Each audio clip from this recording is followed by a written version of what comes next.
सकता। सब लोग हम लोग मतलब एकदम टेंशन में आ गए। इसको बोली 6 बजे आप आइए, मुझे हॉस्पिटल जाना है। और सबसे पहले तो प्रार्थना ही किए।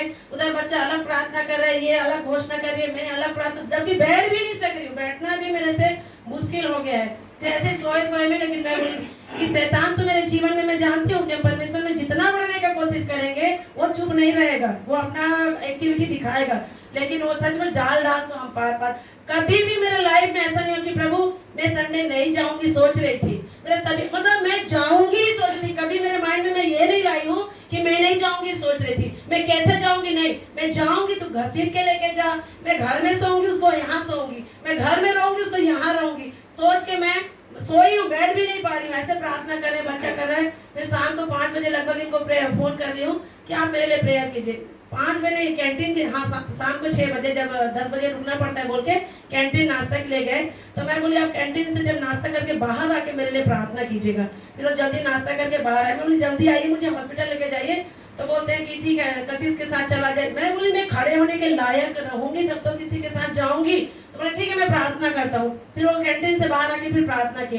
फिर शाम को हम लोग बैठ के प्रार्थना में परमेश्वर ने बच्चे को दिखा दिया कि प्रॉब्लम क्या है। कितना बड़ा सा भालू, कशिश जब हम तीनों प्रेयर कर रहे थे, बड़ा सा भालू से अटैक करने के लिए आ रहा है। मैं तो पहले ही ये बोल दी थी कि प्रॉब्लम ये दुष्ट की ओर से है।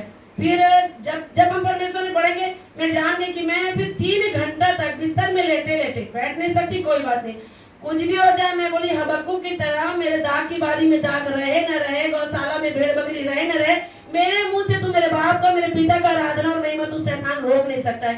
3 घंटा मैं लेटे 3 घंटा उसकी स्तुति की, आराधना की, आंसू बह रहे दर कि परमेश्वर दर्द मुझसे बर्दाश्त नहीं हो रहा करके। फिर भी मैं बोली और सोचा कि मतलब बोले कि ये कशिश मोबाइल देके बता रही मम्मी आप कंटिन्यू बैठना नहीं है आपको, जैसे वो जब यूट्यूब में देख रहे तो साइटिका ये नस का प्रॉब्लम। फिर हॉस्पिटल भी मन की तसल्ली के लिए चल लेके जातो करके लेके गए, ऐसे ही बिना मन प्रार्थना करके। विश्वास तो प्रार्थना में ऑलरेडी परमेश्वर हमको चंगाई दे दिए थे। तो जब डॉक्टर एक्सरे जब किए तो देख रहे कि देखो आपका ये हड्डी यहाँ पर सट गया, आधा इंच के गैप रहता है, लास्ट वाला हड्डी दब गया है। इसके वजह से जो आपके कमर से नस में जो आता है वो नस दब रहा है। तो आप कंटिन्यू आधा घंटा नहीं बैठना। उसके बाद आपको फिजियोथेरेपी देंगे, उसमें नस को सेट करेंगे, उसके बाद MRI करवाएंगे।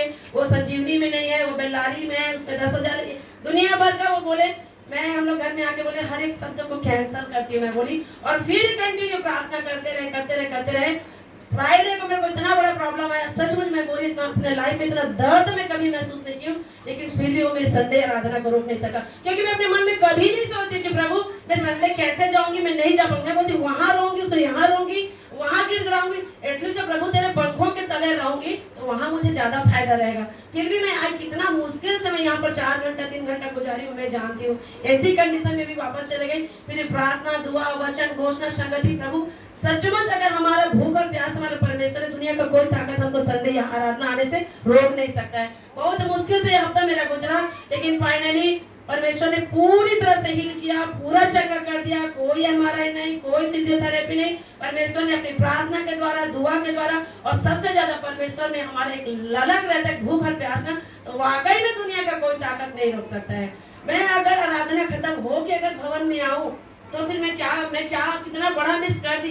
मैं बोली नहीं मैं जाऊंगी तो समय से पहले ही जाऊंगी, पहले ही प्रेजेंस होगा। और सचमुच हम जैसा भूख रखे, जैसा परमेश्वर ने, शैतान ने बहुत कोशिश किया मेरे संडे आराधना मिस करने का। मुझे याद नहीं कि मैंने कभी अपना संडे आराधना, याद नहीं है प्रभु, मैं जब से आई हूँ ना जाने 13-14 साल हो गया, मुझे याद नहीं कि कभी मेरा संडे आराधना मिस हो। ये मेरा घमंड नहीं है, ये मेरे परमेश्वर का घमंड है कि हर संडे अपने परमेश्वर यहाँ पर लेके आते हैं। क्योंकि मेरा एक ही इच्छा है, मैं रो के जाऊं, घसीटा के जाऊं, गिड़गिड़ा के जाऊं, कैसे भी जाऊं, हर संडे मेरे घर में मैं और पहले आ सकती हूँ। लेकिन अब बच्चा 3 बजे 4 बजे सोई है वो शायद पढ़ के, फिर भी नहीं ऐसा उसको उठाते। लेकिन मैं नहीं, मैं भी जाऊंगी तो मेरा घराना भी जाएगा, तू नहीं जाएगी तो मैं भले उसको डांट के लाऊं, झगड़ा करके लाऊं, बात करके, लेकिन मतलब इस समय को मैं शैतान कभी हमारा छीन नहीं सकता है। जब हम प्रभु में ऐसा भूखे प्यासे रहेंगे, दुनिया का कोई ताकत हमको प्रभु के प्रेजेंस से अलग नहीं कर सकता। सारी महिमा परमेश्वर को मिलेगी।